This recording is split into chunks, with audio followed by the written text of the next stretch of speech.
We know there are many choices in internet radio, and the staff and host of LA Talk Live would like to thank you for choosing the internet's hottest destination for the most eclectic sound and invigorating talk. This is LA Talk Live. We are more than just talk.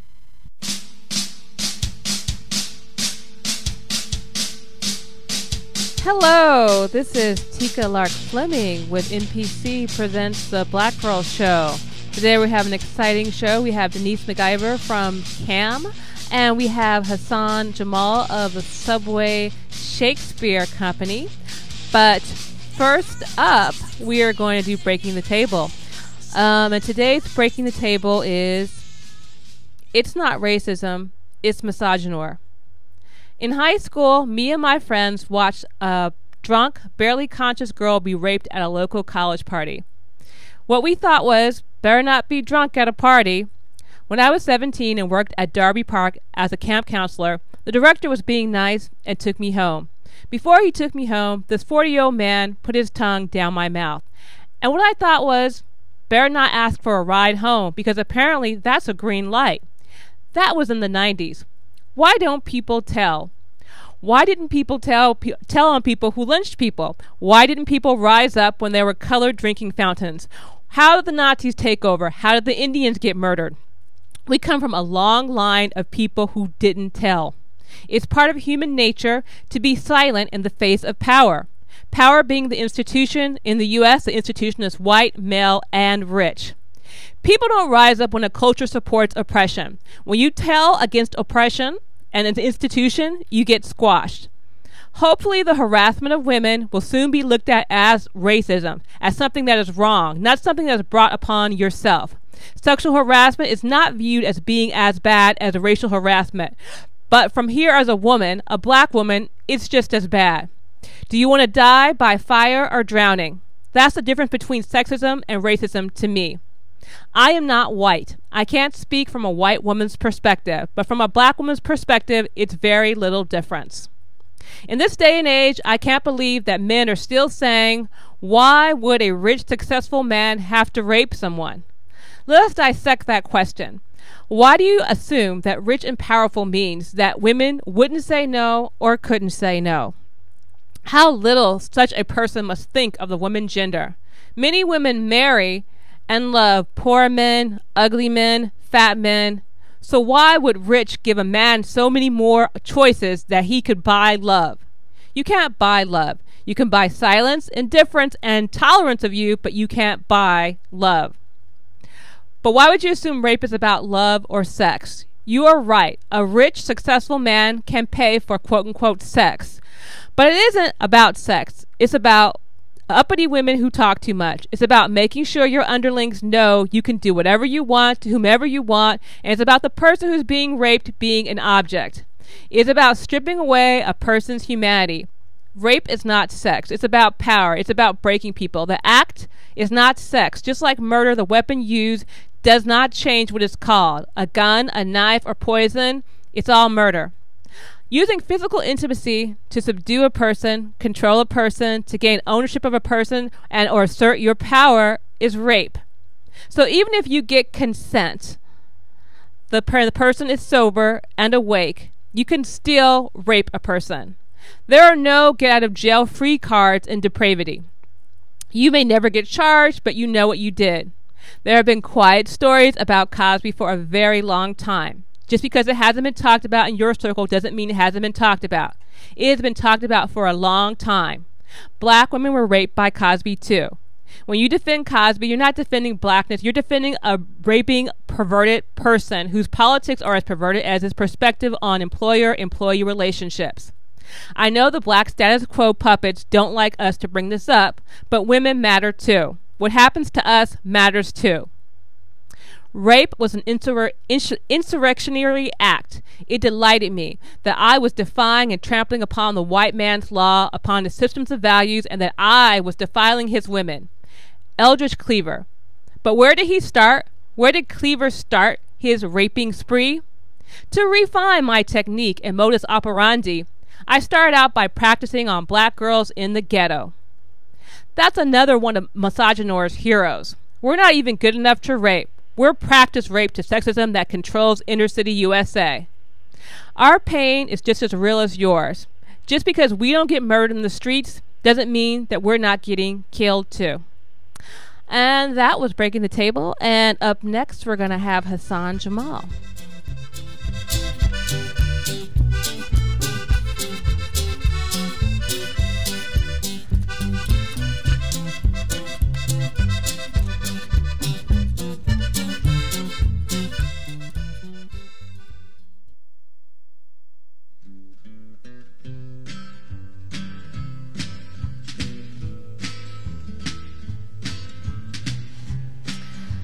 Hello, this is Tika Lark Fleming, and we're back. I want to tell Lena, who's been calling me on my phone, Lena, I'm on the air, so I cannot talk to you right now. So let's read a little bit of a bio of Hassan Jamal. Hello, Hassan. Hi, Tika. Hassan's a longtime member of the LA Underground, actor, poet, director, founder of the LA Subway Shakespeare Project, founding DJ of Kill Radio. You work with the Roby Theater Company. You're a member of the Merck Park Drum Circle. You do all kinds of things. So you're like one of the first kind of artist people that I kind of remember as an adult in Los Angeles. Well, we're going to get more down here for your show. Okay. I'm going to ask you a question since you're from Pittsburgh originally? Yeah, Pittsburgh, PA. Okay, so I'm going to ask you an LA question. What's your favorite LA coffee shop? Well, it closed about 15 years ago. You know what it is. Onyx? The Onyx. Oh, okay. Onyx in Los Feliz. Yeah. Yes. Yeah.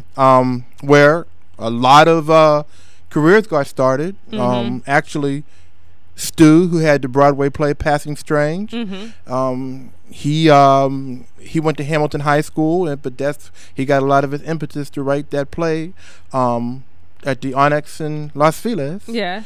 Who else got started at the Onyx? A lot of people. What's the guy's name? Beck. Yeah. Got started there. He got started there, but I just used to sit there and write poetry and write plays. No, I remember the Onyx, and it was so. And I remember for years, Figaro's there now. Figaro's there. I didn't go to Figaro for years, and I was like, wow. When I actually went there, I was like, well, Figaro's kind of good though. Sorry. I think in the 10 years since Figaro moved there, I might have bought 2 cups of coffee there. Yeah. I had it banned. It was on my ban list for a while. Okay, so let's move on to this Subway Shakespeare project. Well, actually, Tika, mm-hmm. we the name has went through a lot of transformations. But it's LA Subway Shakespeare Project. Okay. And I had to settle on a bunch of different names, but that's the name that we came down to. And I want to thank you for coming to watch us shoot. And I'm so glad everything went so smooth that day. I mean, you must have brought good luck because everything went extremely smooth the day you came and watched us shoot. Well, it was amazing. I mean, I thought it was just great to kind of have this. You know, we're doing art and we're doing theater outside, which is a very kind of un-LA thing. Like we think this is a really big deal, and apparently in other places on the East Coast, this is normal. This is what they do. Well, you see, that's exactly what I'm doing. What I'm trying to do. I'm trying to take theater and I'm trying to do it like outside. I'm trying. Losing my train of thought. You see, the thing is, what I think I'm doing, I don't mean to brag or anything, but I think I'm doing something that like no one else is doing in LA. I'm sure there's black Shakespeare companies in New York. I'm sure you can't throw a rock without hitting a black Shakespeare company in New York. Mm-hmm. But I really don't think there's that many here in Los Angeles, who's actually going out on street corners doing it. So no, there isn't. I mean, is there a reason that it's black and not just random? That's a good question, and that's been posed to me. But there was a I'm a huge fan of Orson Welles. Yes. And I think it was in the 40s, Orson Welles did Hamlet in Harlem. Mm-hmm. And this was a white guy, doing with but doing it with an all black cast. Yes. I think Lena Horne was in it, mm-hmm. in that young Lena Horne. I think Eddie Rochester Anderson was in it. Uh-huh. I think a lot of people who later became. I don't think Paul Robinson was in it, but I'm trying to do something like that out here, and I actually know that I might get a little more notice with an all-black theater company, an all-black Shakespeare company.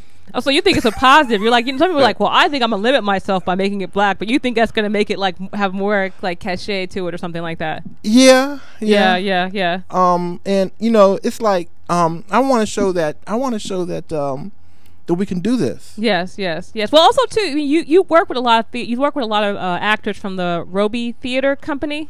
Not recently, but a long time ago I did. I know all those people who started that theater company. Yeah. Because I mean, when I went to your shoot when you shot at the Expo line, right? I noticed that there were people from that theater company. Or were they from the Watts Theater Company? Well, actually, it's interesting. I wanted to mention Constance, who was there that day we shot at the Expo. She's doing a play right now with Watts Village Theater. Oh, okay. Yeah, and it's a play called Follow. It's at the old Watts coffee shop, which was popular in the 60s, and it's been closed for like maybe 30 years, and it just reopened just to do this play called Follow. When's it gonna be? When is that happening? It has going on as we speak. It opened about 2 weeks ago, and I think they got maybe like 3 more weeks to go. So everybody get over to the Watts Coffee House to see the play Follow. And Constance, who was in the Merry Wives of Windsor. Yes. She has one of the lead parts in this play. You know. No, I love Watts. I feel like Watts is I wouldn't say hidden gem because it's not hidden to Black LA. We already know about it, but it's kind of like the birthplace. I think of the east side of South LA is kind of like the birthplace of a lot of art and culture in the Black community in Los Angeles. And people kind of don't realize how many artists have come from that area. Oh yeah, from Watts, Compton, that area, the East Side. It's very Roger Mosley. Yeah. Brenda Sykes. Yeah. A lot of people. Right now, the Watts Village Theater Company the artistic director is a gentleman named Lynn Manning. Okay. Lynn Manning was on the front page of the LA Times last week. Lynn Manning's an amazing man. He's blind. Mm-hmm. He was shot in a bar robbery in Hollywood about 40 years ago. He would just happen to be sitting in the bar and someone came in to rob it, and it was a thing where he was in the wrong place at the wrong time. Yeah. And before that, Lynn, his goal was to be a painter, so he couldn't paint anymore. So he said he wanted to be in the arts. So he's an amazing playwright. Mm-hmm. And him and some other people started the Watts Village Theater. Oh, yeah. I did not know that. I didn't know that story behind that. That's the story behind Watts Village Theater. A gentleman by the name of Lynn Manning, and Lynn Manning is also Othello in L.A. Subway Shakespeare. Lynn Manning has this deep, booming voice. He was born to play Othello. Yes, and I think it's also too in regards to Hassan's.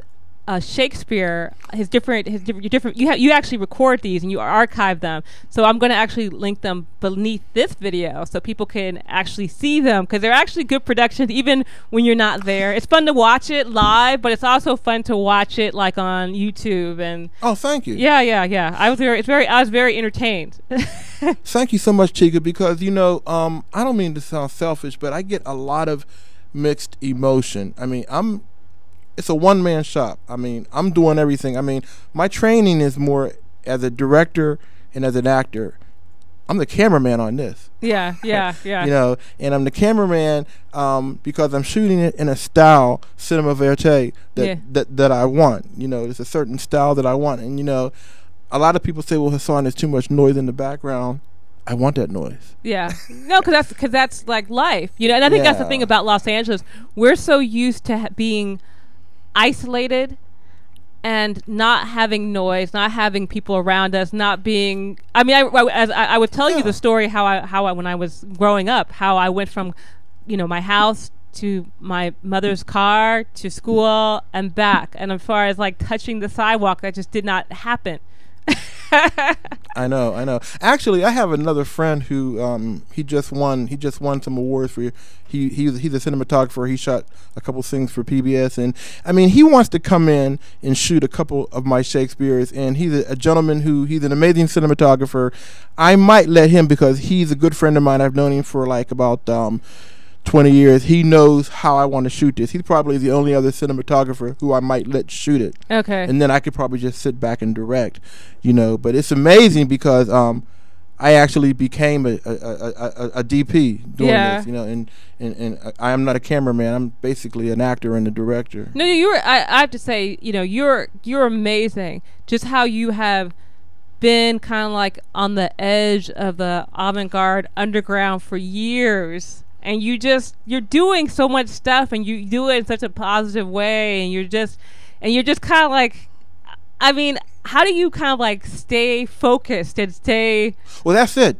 Stay focused. Yeah. I mean, there's so many people. I mean, I only do two things right now, Tika. I'm working on the Shakespeare project, and I drum. Those are the only two things I do. I mean, and I'm just, there's other people who are trying to pull me in other directions. Yeah. But all I want to do is, like I was telling you guys before the show, I want to get at least 20 of these Shakespeares in the can, so I can go out and, you know, ask for some money. Yeah. You know, and I just want to, you know. But that's what I'm saying. You do so much stuff, and it's not even about the money.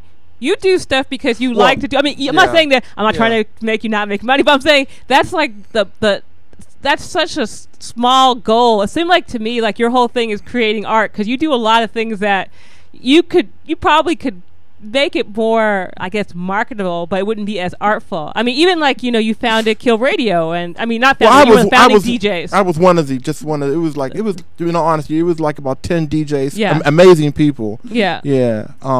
Yeah. You had a jazz show there, right? Yeah, I had the jazz show called, the jazz show called Straight Ahead. Yeah. Kill Radio is an amazing. It's an amazing place. Yeah. So you're doing that, and I mean, I know you also do your Leimert Park Drum Circle. Do you want to talk a little bit about that? There was some kind of controversy going on with the Leimert Park Drum Circle. Well, the thing is, as everybody knows, the train is coming through Leimert Park. They're putting, which is cool. They're going to put a subway down Crenshaw Boulevard. I don't know if it's going to be up top or underground, like we were talking before this show started. And developers want to get into Leimert Park and build like $1 million apartments, but they want to still keep it an African village. Yes. But they want to get rid of the drummers. From what I hear, these are all like rumors that are circulating. You know, so if there's no drummers there, it can't really be an African village. You know, so right now I just want to let everybody know, because I know I told some people I was going to be saying some things on this show to calm them down. The word is right now that, I mean, the drum circle is going to be there. It's going to be there, but I would stress, for anyone who lives in that area, to please come to the drum circles when you can, because we'll be dispersing information, because we might need people to go to city council meetings to make a presence, you know, for Herb Wesson, so he can see, you know, that there are people from the neighborhood that come down to City Hall and make a stand. We might need that, maybe, you know, within the next year or two, if they do decide to kick us out of Leimert Park. Well, that's the whole thing. You want to be proactive before things happen, so it doesn't become this thing where it's after the fact, and they're like, okay, well, now we have an ordinance, because that's what happened. They make ordinances, and then all of a sudden you're gone, and it's too late. But make it know that it's an important thing. You guys are at the Art Walk, correct? Or are you how often do you guys drum there? Every Sunday. Every Sunday. It's church. At 2 o'clock. At 2 o'clock. And the thing is, we're not in a residential area. Nobody lives around there. We're not bothering anybody. You know, it's commercial. There's some new businesses there, but I mean, it's an African village. You know, and we're doing West African drumming. You know, so I mean, you can't have the Leimert Park African Village without the drummers. Yeah, exactly. And how can people join the drum circle? Like, just come. Just come. I mean, the Leimert Park African Drum Circle is a tourist attraction. People come from all over the world. They come from all over the world. Just come and just, you know, we ask people we put a till in the middle of the circle. I mean, you know, leave a little bit of money, because that way we. At each drum circle, we try and have a master teacher. Yeah. And that's at least gas money for him. And there's a brother by the name of Najite. Yes. And Najite actually, he started the Leimert Park Drum Circle in the 80s. Okay. And I think Najite teaches at Cal State San Diego, and he comes back up here to be at the drum circle maybe twice a month. And I mean, this is like, you know, not that he needs it, but we want to give him a little something, because he's a master. He's a master, you know, drummer. He's actually Nigerian, but he knows all the West African rhythms, you know. And there's some other young brothers there who have studied under Najite, so we like to give them a little bit of cash. So we asked that if you come to the drum circle, just leave something in the till. No, it comes true because people like you who are kind of creating art, kind of like on the, even though it's like you're creating, like you're doing theater, you're doing poetry, you're doing, like you did the L.A. River, you did a play on the L.A. River, correct? Right. In Lincoln Heights. Right. What was that called? Well, what that is, Tika, there's like a whole renaissance of the L.A. River going on right now, and they're like rebuilding it. They're rebuilding sections of it from where it starts, I think, up in Simi Valley all the way down to Long Beach. And luckily, the part that actually comes through my neighborhood. See, for each, it's called the 12 Mile Project. For each 12 miles, they're doing like certain festivities. Okay. And for the 12 Mile part that came through my neighborhood, one Sunday we just went out there, and we just did a lot of art. Okay. We did a lot of art. No, you were drumming. Yeah, we did. We christened the L.A. River as it goes through Lincoln Heights. Yeah, and then you did a play also, correct? You did a play with what theater company was that? Well, that was called the Piter Peterson Theater Company. I think that's how they pronounced it. They just asked me to come in and be a guest drummer, and I was like really glad that they did. Yeah. Really glad that they did. But can I go back really quick to the Shakespeare really quick? Yeah, we'll go back there. Go ahead. No, I just wanted to go back because what I'm trying to do, like I said, I'm trying to get maybe 20 episodes because there's a web series there. There's actually I didn't see it when I first started, Tika, but there is a web series, and it's black people in Los Angeles doing Shakespeare. No, it is. It's actually, I mean, it's even the concept of self of how, especially to you have people who are singers, you have people who are actors, people who act in Hollywood, you have poets, you have all this variety of people in order, Well, that's what I want to say before I lose my train of thought. As I get old, I lose my train of thought. No, I mean, maybe I should be smacked on my hand for this, but I can only do this in L.A. because there's such a dearth of good actors here. Yeah. I mean, you saw how good those people were. I mean, I'm so lucky to be able to work with people like that because, I mean, all the actors either come here or New York. Yeah. Either here in New York or London. Yeah. So I don't think I could do this, Tika, like in Kansas or Dallas. Maybe. But there's just so many amazing, actors here. It is. I mean, you and also, too, I think when in Los Angeles, there's so many people saying Hollywood won't let us in, Hollywood won't let us in. I'm like, we have the internet now. We have we have the internet. There's also all these theater companies. There's all these empty spaces. To me, if you want to perform, there's so much, and I have to say, I'm biased. I'm not a fan of Hollywood. I'm not a fan of the Hollywood system. I think it's artless. I feel there's so many more artful ways to perform your art, to perform theater, to perform, to do acting, that actually can connect people. And especially now, the Hollywood system is so big and so corporate and so, I mean, I don't know if it's always been that way, but I think theater, you really have a way to touch people with that. Well, what I want to say while I have this platform, I mean, if you're a black actor, I mean, and you study the classics, I mean, it'll just make you better. And if anybody wants to be a part of this project, they can you know how to reach me. They can come through you because I'm looking for African American actors who want to do this, and it won't do nothing but make you better as an actor. Yeah, no, it is true, and it also too, it opens up what performing is. It opens up all these different avenues and all this stuff. I mean, exactly. but I want to ask you because I know you're also in the L.A. poetry scene a little bit, right? Yeah. Are you still part of that? Are you still part of the LA poetry scene? Not as much as I used to. Yeah. Well, what happened? Is it like well, there's actually so many good poets here. We have Beyond Baroque now. Yes. We have Beyond Baroque, which is an amazing place. It's in Venice, doing some amazing things. We had the memorial for Merlene Murphy. Are you familiar with Merlene Murphy? Yes, I did. I knew her. I knew her. Yes, I remember when she died. We had her memorial.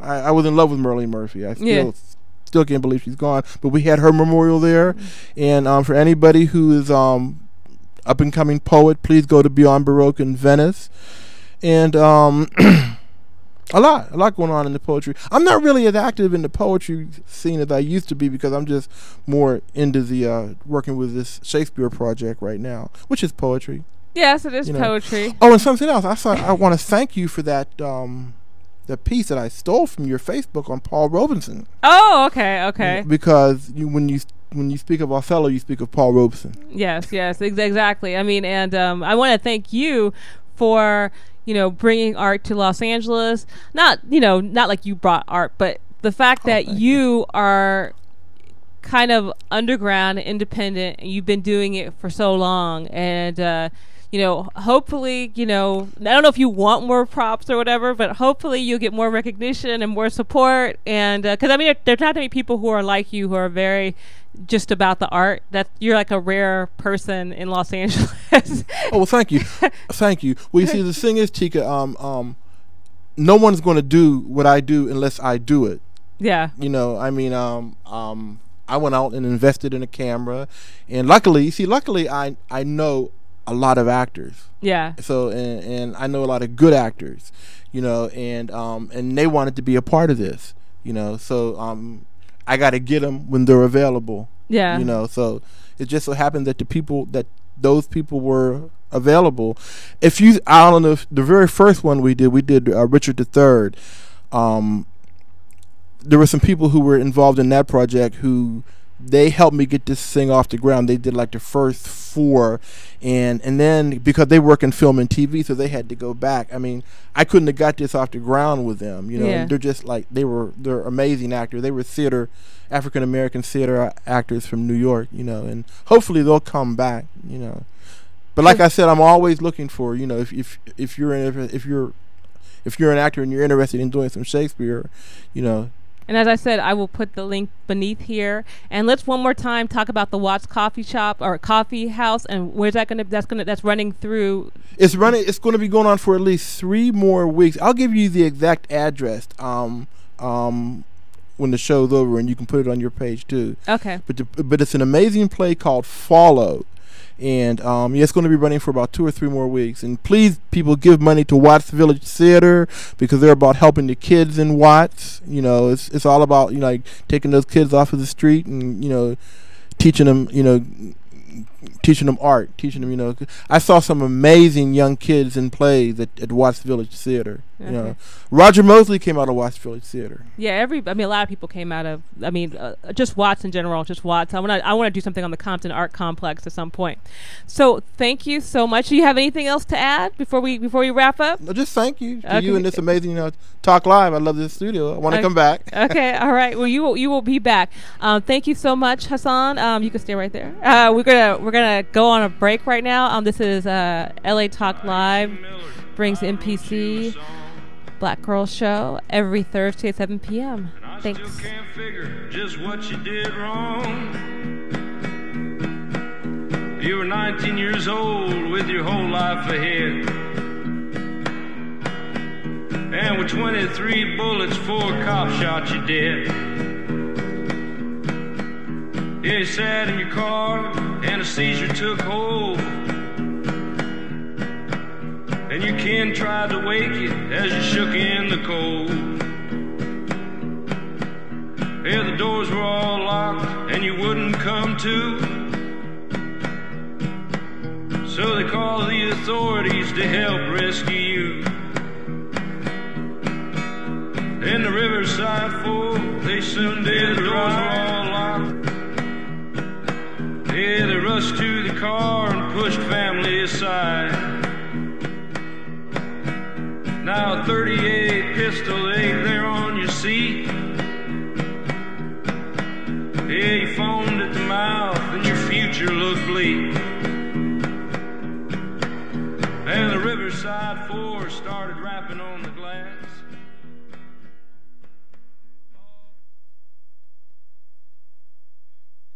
Hi, this is Dr. Levi, your fitness doctor, making a personal house call, inviting you to join me Wednesday at 10 a.m. Pacific for my all-new show, The Dr. Levi Show.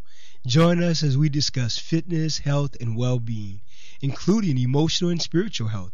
So don't forget to tune in to The Dr. Levi Show every Wednesday at 10 a.m. Pacific, exclusively on latalklive.com and the Talk Live Broadcast Network. You can also catch us on iTunes, Radio R&B, or watch us on Ustream.tv. or catch us on the Live 365 network, and now on Radio Flag and Stitcher Radio. Reality radio handcrafted for your listening pleasure. This is LA Talk Live, and we are more than just talk. Hi, this is Randy Franklin inviting you to join me every Thursday at 5 p.m. for my show, Probable Cause. Join me while I dissect current events, talk about laws, and answer your law enforcement questions. So don't forget to tune in to Probable Cause every Thursday at 5 p.m. exclusively on latalklive.com. You can also catch us on iTunes Radio R&B, TuneIn Radio, Radio Flag, and AHA Radio. Or watch and listen directly at latalklive.com. Reality radio, handcrafted for your listening and viewing pleasure. I am Randy Franklin, and this is LA Talk Live, and we are more than just talk.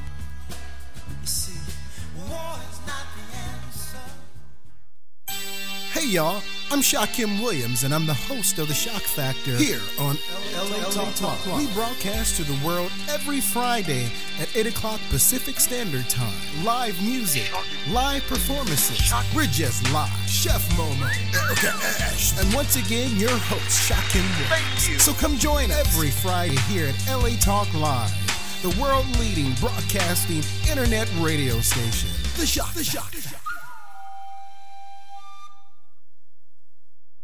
I should have stayed at Margie's, where the people are friendly, where the music is warm and the beer is cold.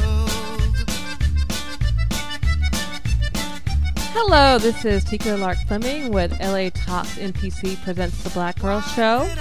I want to remind you all that the Repass movie by Ray Shaw is still collecting donations in order to meet her $30,000 goal. So if you guys can make sure to go over to her Indiegogo and support her. Up now, we're going to have Denise McIver of the California African American Museum. She is the research library at CAM's Research Library. So we also call the California African American Museum. We also call it CAM, in case for people in other parts of the U.S. So how are you doing, Denise? I'm excellent. How are you? I'm good. I want to ask you my first kind of like... you started off as an entertainment publicist. Mm-hmm. I also saw you had some bylines in Variety. Yeah. This is just, I guess, during the period. And let's get a little bit close to the mic. Okay. The period wherein. Mm-hmm. Yeah. Sorry. That's okay. The period was just as hip hop was beginning to really crest, and it was beginning to build critical mass. Mm-hmm. I also worked on The Fresh Prince of Bel-Air, third season. So I was exposed to a lot of different artists. Mm-hmm. And because Daily Variety would cover mainstream concerts, I felt that hip-hop was not getting its due. Mm-hmm. So I pitched the music editors that you need to cover hip-hop. Mm-hmm. It is viable. It's making money for these record companies. And you're a business trade magazine. It deserves to be covered. So for about 3 years, I reviewed for Daily Variety. And then I also had an opportunity to read and write for Daily Variety TV reviews. No, I noticed that. I was like, wow, I covered, I would get these, what they call screeners. Yeah. Before a particular program would air. So it was very cool gig, for a while. I worked with Tim Gray, Bruce Herring, and it was fun. And I wrote for Vibe magazine. I wrote album reviews, and that was wonderful because I worked with the editor, who then was, I believe, Alan Light, and he's almost a scholar in hip hop. Okay, that's great. You have a very fascinating and broad background. Diverse, I think they would call it. Diverse. Or my parents might say, she's jumped from job to job. But it's okay because everything prior to my work at the California African American Museum informs my practice now. Mm-hmm. So that's what I'm saying. How did you get into being a librarian? Like, how'd that happen? First of all, I'm a bookish type of girl. Okay. Or ebook type of girl. Yeah. I like to read. Mm-hmm. I found out through a local librarian in New York, where I was living at the time, that the Institute for Museum and Library Services was offering a special scholarship to bring in new blood, so to speak, into the field. Mm-hmm. She suggested I apply to St. John's University in Queens, which was the recipient of the grant from IMLS. Okay. Very important federal grant or funding organization. And I had an interview with the director of my program in what they call LIS, or Library Information Science Studies. And to my surprise, they accepted me. They only accepted 40, and the scholarship is called the Laura K. Bush 21st Century Scholarship for New Librarians, or something like that. I know that it's named after the former First Lady, who herself was a librarian. That's been my secret career that I've always wanted to be. I always wanted to be a librarian. That was like my whole You have thing. two choices here in LA if you want to stay. You have San Jose State. Yes. You have UCLA. And USC has just embarked, I think it started 1 year ago, a 2-year program under the Marshall School of Business. So there are several programs. USC's is all online. UCLA is a wonderful program. I've had interns from UCLA who are fabulous. That it's so great that they're getting more people into library. There's a lack of yeah. people of color, but there are organizations. ALA is doing everything it can to push new librarians into even doctoral programs. There's several people I've met in the last 2 years who are pursuing doctorates at UCLA. One is focusing his research on the publication history of the Black Panther Party. Oh, that's interesting. Fascinating. And that's it. And that's why do you think that? Why do we need Black heritage institutions in this post-racial environment? And I'm kind of stealing that question from the Schoenberg conference. Well, I think we are grossly mistaken in believing that just because we have a man of color in the Oval Office, therefore things are cool. But you look at disparity in employment, you look at disparity in terms of having the platform from which to move into a different social economic strata. If you are poor, you're more likely to stay poor. And I recently heard a report, I think it was on National Public Radio, wherein this young Latino kid, 16 years old, realized that if he doesn't go to school and focus, he may end up in the same place his parents are. And they're working class poor, barely able to make it. Yeah. I mean, I believe the poverty line now for a family of 4, and I may be incorrect on this statistic, but I believe it's roughly $45,000 a year for a family of 4. Yeah, it's not much more than that. I mean, I could be mistaken. And so, what's the role of the places like the Schoenberg to remember and to interpret, not only for ourselves but for the larger community? Who was it? Maya Angelou, who said, "If we don't tell our stories, who will?" Yeah. And I think it's important for every group to have an opportunity and a platform wherein they can explain who they are, what they value, and why they are meaningful. And I think the mainstream culture attempts to make people of color, and I'm talking about natives, meaning Native Americans, Latinos, Asians, African Americans, not part of the conversation, therefore they're not relevant. Mm-hmm. Well, that's why I think CAM is so important too, because it's documenting. You has a library, but it has a museum, and we have a history collection, and we have a permanent art collection. Our exhibitions often, I shouldn't say often, but I say we have a focus, our mission. We're very focused on our mission, which is to collect and share the history and the contributions and achievements of African Americans, particularly western portion of the United States. So that's overall our grand vision.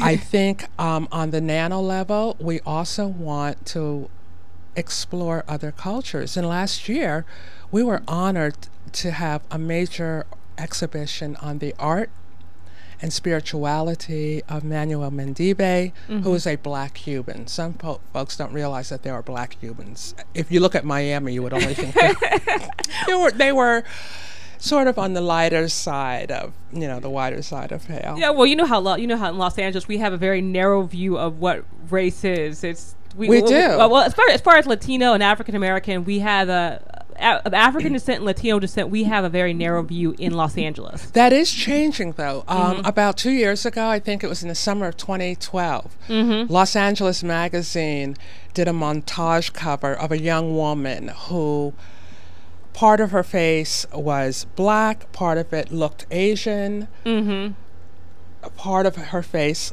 looked clearly white or Caucasian. So it was about how our world is changing. And I think a lot with, I do a lot of reading on the Pew, P-E-W, Research Center. And while in grad school, I was looking at the differences in certain populations and generationally on how, because I did a thesis on my theory about, I should back it up a little bit. My theory or hypothesis in this thesis was Barack Obama was largely voted in by young white people because they grew up listening to hip-hop music. Hip-hop was the bridge of what Thomas Alport called the contact theory. And you need some kind of cultural link that enables someone to at least attempt to understand. That's like amazing. That would probably be very amazing to many people who are kind of like wouldn't even think that would be relevant. Oh yeah. When he was at some not conference, but I think it was just before he was nominated. He did something, and I forget what, and I'll send it to you if I can find it. It's in my paper, but he brushed the dirt off his shoulder when he was talking about the barbs Hillary Clinton was throwing at him, and and the crowd went wild because they understood that was a reference to JC.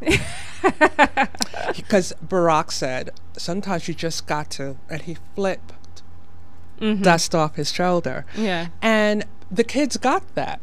So what they saw was a gentleman who was smart, educated, well-trained, a lawyer, a social organizer in his community, in love with his wife with 2 beautiful daughters, and he still listens to Jay-Z. So that connection, I think, helped really make him relevant to a degree to young white people. Wow, so that was my theory for my paper. Oh, that was your thesis. Oh, that was my thesis. I would love to read that because I think that's very fascinating, especially when they're so. I mean, when I was growing up, my dad was very much like if he heard a guy come to my house and it had like hip hop playing, I could not go out with him. Yeah, like I couldn't go out with him. I'm like, oh, if you come to my house, don't have like music playing really loud, like don't have anything, don't have your pants pulled up. And if I told my dad that, he'd be very. But no, I understand why your father wanted to protect his gem. So. Yes. Even though I was anyway, but I love CAM. So I mean, what can CAM do for the city, and what do you think CAM's role is in historic Black Los Angeles? I mean, I know that it's kind of like focusing on the West Coast, but I mean, I guess maybe you're the librarian, but I think one of our purposes is just to collect our history. Mm-hmm. I caution our community to often and think about what you're throwing out, what you feel is worthy and not, because I think we have to be very clear about what we dispose of. And I'm not talking about recycling. I'm talking about Aunt Nancy's photographs or an invitation to a debutante ball from 1947. That tracks our history. Mm-hmm. It shows the diversity. Items like that, what we call items in the field, or artifacts, ephemera, show the makeup of a people. And recently, just last weekend, I had the opportunity to see a wonderful documentary by Thomas Harris Allen. I was going to bring that up. Called Through the Lens Darkly. Mm-hmm. We're showing it at CAM, by the way, in January. Oh, you are? Good, because yes. I was like, oh no, I'm missing it tonight. I think tonight. Those who didn't catch it during its run at the Lemla in Pasadena can come to our museum January 29th and view the doc. I'm very But it's happy. Wonderful. So you should come. I will come, but I mean that because I saw a portion of it, and they were saying this guy had I guess like the people who have made the movie, he had gotten his some like a whole I guess a big photo albums from his aunt, and he had a little kid, so he just threw it out.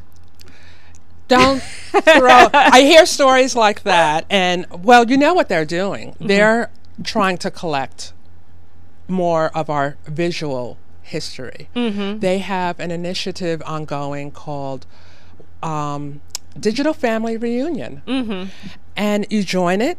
Mm-hmm. And if you have the capabilities at home, most people, shouldn't say most people, but if you can find a scanner, you can scan your family. Like I have a photo of my dad. Mm-hmm. Apparently during the 1920s, black men, no matter what level of economics, scraped together enough money to have formal portraits taken of them. And they are looking fly. I have one of my grandfather who lived at the time in Grrrl, mm-hmm. South Carolina. Mm-hmm. So to see this very austere looking, very serious. I mean, no, this was not about smiling.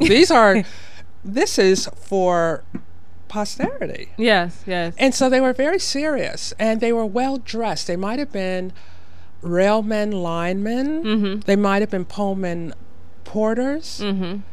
Whatever they were in their day job, they were aspirational photographs. Mm-hmm. In their minds, they were emperors. Mm-hmm. In their minds and in their visual appearance, because their posture is very formal, very almost regal. Mm-hmm. So people, African Americans, white people, Chinese, mm-hmm.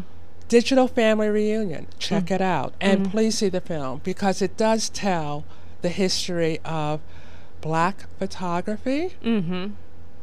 and how it shaped how we viewed ourselves. And it's so important to, like you're saying, the documenting. I mean, I'm a very big person. I'm very into documenting things. I save everything. Good. I save it in two places. A librarian would tell you to save it in two places. Oh, okay. Well, I didn't know that. Yeah. But I always keep a hold of everything. Any brochures, paper. I try to save it, because I think it documents who you are, so you could tell who you were as a people and where you were at a specific period of time. Yes. Like there's something called, you've heard of the Green Book, right? Yes. I wish I had a copy in my library. I'm still kind of seeking it out. I'm looking for it, because that told black people where you could and could not stay. Yes, where you could and could not eat. And I always said, sadly, we might actually need another one now. I mean, we shouldn't actually put that out to the universe. Please don't. Let's not roll us too far back. Let's not roll us back. But is CAM a history museum or an art museum? We are both. You're both. We don't feel you have to be mutually exclusive. Yeah. I think history informs art making, mm-hmm. and art informs the next generation. Yeah. So we do both. We have a history council that's comprised of volunteers. We have had exhibits that are historically focused, such as black men who fought in the Civil War. Yes, we've all seen Glory, but we had portraits of the real military people who were involved fighting for the abolitionist side, the northern side, the Union Army. So we had that up. We had an exhibit on the March on Washington to celebrate that, which was incredible history. I mean, people don't know that white Hollywood was highly involved. We had pictures in that exhibit where Marlon Brando and what's his name? Heston. Charles Heston?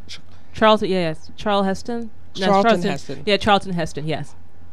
When he wasn't working for the NRA, was very much involved. Marlon Brando, Jimmy Baldwin. I mean, it was a most incredible occurrence in our collective history as black people, because those were working class people. And it wasn't just black people who marched down there. There were white people who joined the cause too, union members. And it's so funny to look at some of the photographs, because the way they dressed, it was as if we were going to church. They were in heels, maybe tiny ones. They had gloves. Some of them had gloves.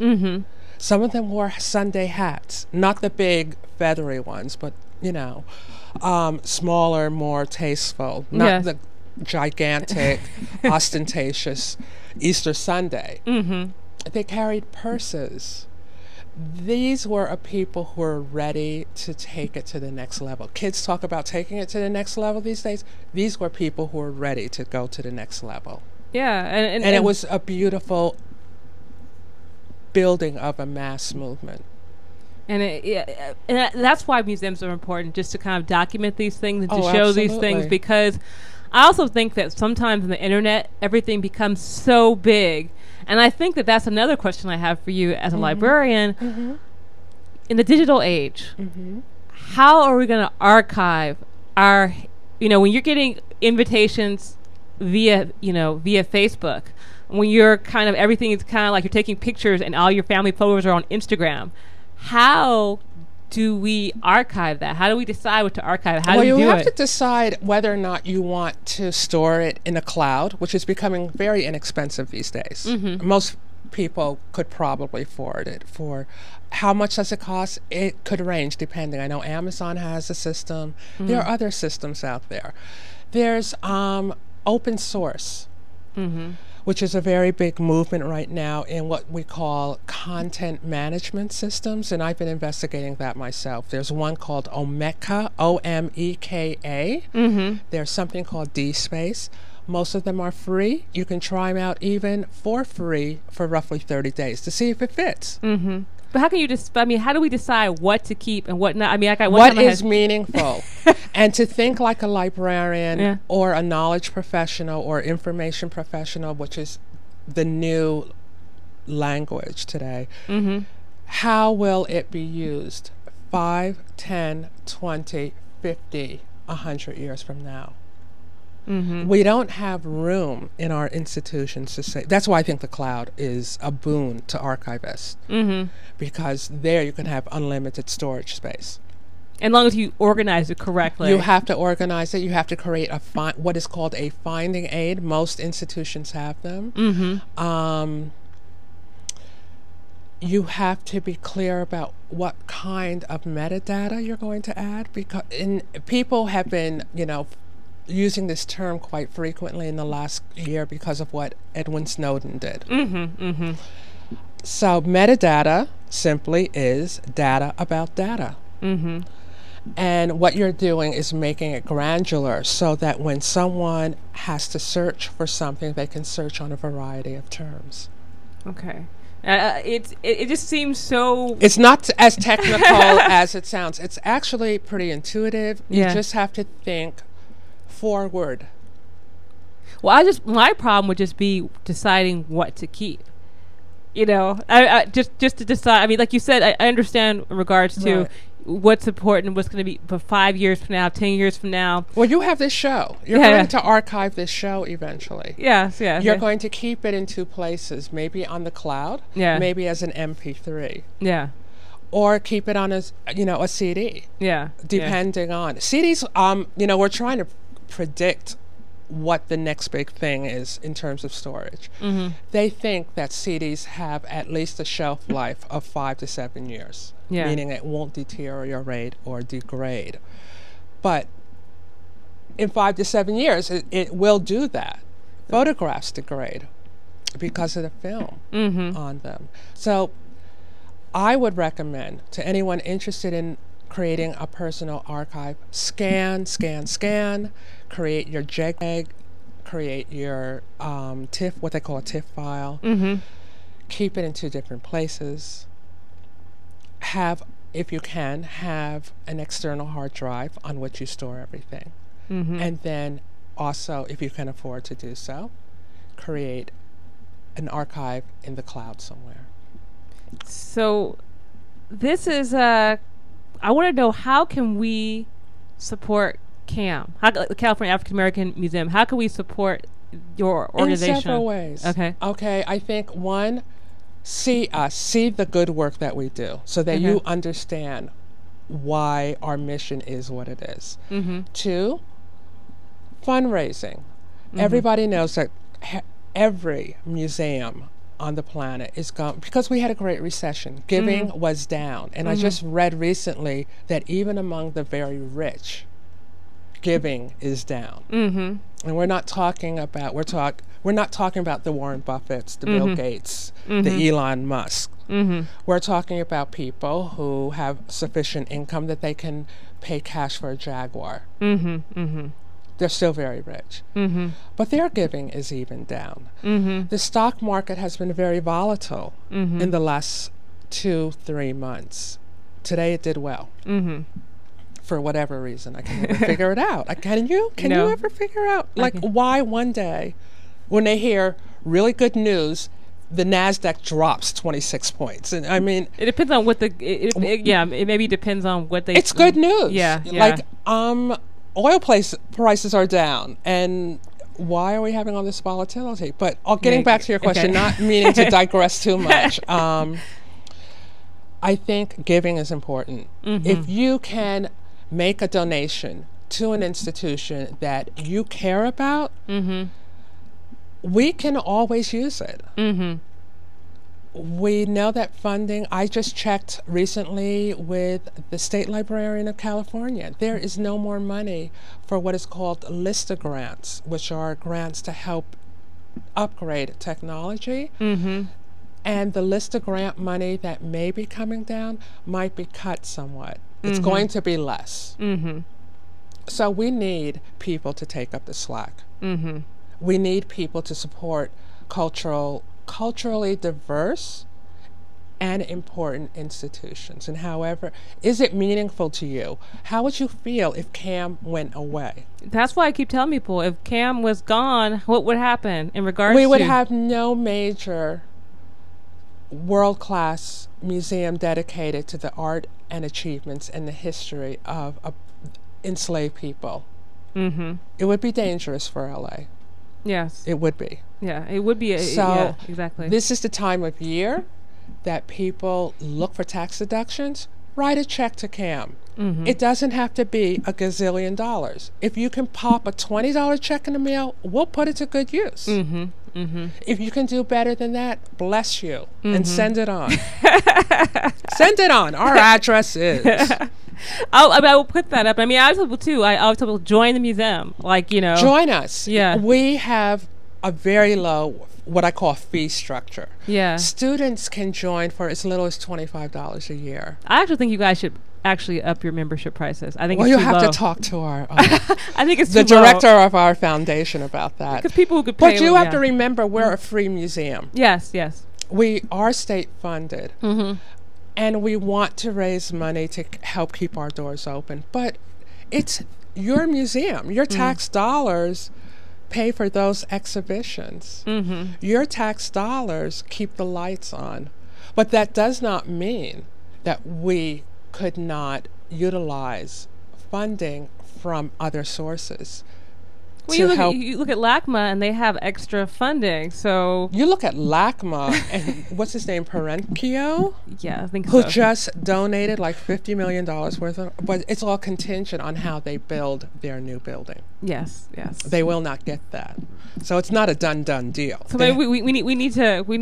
But we need folks to step up. And one of the things we briefly discussed at the conference I attended at the Schomburg in October. Why can't our celebrities, our people who look like us, who have money, create a fund, a national fund, a hedge fund, for example, which is professionally managed by a Wall Street firm, and we apply to that fund for grants just as we would for the NEA or the NEH. I think it's up to us that if it's meaningful for us, if you care about us, you have a duty. Well, you have a duty, or you're going to have kids like are on that show Blackish. Oh yeah, which I saw recently because I'm not much of a television person. Yeah, but I was appalled. So we're going to have a generation who know how to swipe iPads and know how to order things online, but don't know about Fannie Lou Hamer. Yeah. Or don't understand that until we're completely biracial, racism is going to exist in this country. It is, and it's important to. And we'll be gone by then. But well, we'll be gone, but we still care. But we still care. We still care. We care immeasurably. So thank you so much, Denise, for speaking with us, and hopefully we'll have you back on the show at a different time. Please support Cam. I will put all the information. If anybody wants, like us on Facebook. Yes, and Twitter. Follow us on Twitter. Follow us on Twitter. Our website, www.caamuseum.org. Yes. And if you need research help, call us. Yeah, she actually is really good. Denise has actually helped me. She probably didn't even know she was helping me. I thank you, Laura. Thank you so much. Well, that was it for the Black Girl Show today. Next week, we're going to have a special show on Saturday. We're going to have Aaron Aubrey Kaplan and Jervy Tevelon. So 2 LA writers that will be on, and it'll be pretty interesting. So please tune in. It's going to be a special Saturday show, 11 o'clock on the 29th, I think. All right, so this is Tika Lark Fleming. MPC presents the Black Girl Show. And thank you, Richard Carr. Happy birthday, LA Talk Live, 4th year here in the studio. Thank you so much, Hassan Jamal. And thank you, audience, for tuning in every Thursday at 7 o'clock.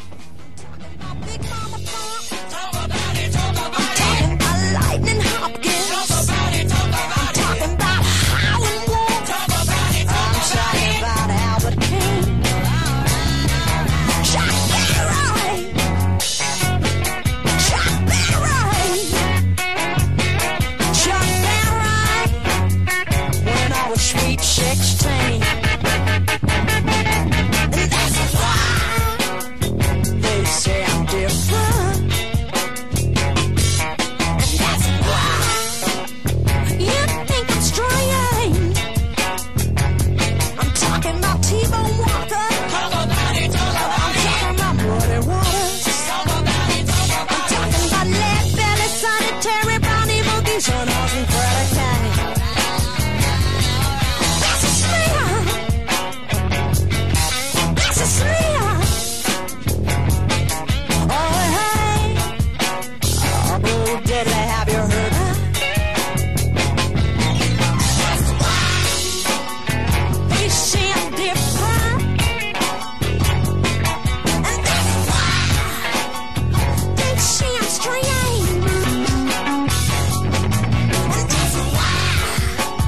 We know there are many choices in internet radio, and the staff and host of LA Talk Live would like to thank you for choosing the internet's hottest destination for the most eclectic sound and invigorating talk.